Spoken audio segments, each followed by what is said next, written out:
We have previously mentioned the problems with both the sacrifice of the individual for the group and the sacrifice of the group for the individual. A sacrifice of the individual for the group is oppressive and tyrannical, but the expectation that the group must adjust to the individual is self-oriented and unfair to others. And yet, sacrifice is still necessary. The problem then is, what must we sacrifice? To see the answer to this problem, we must look at how Christ modeled sacrifice in his life.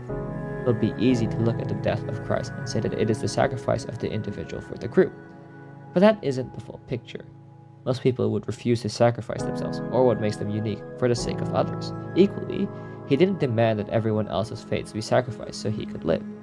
In Christ's story, we see that the proper sacrifice is self-sacrifice. Christ willingly went to the cross for our sake. He chose to die for us, and he did it because he loves us. The sacrifice that Christ models for us isn't a sacrifice of the individual for the group, or the demand that the group sacrifice for the individual, but a voluntary sacrifice of ourselves out of love. This self-sacrifice doesn't necessarily mean we should aim to die for others.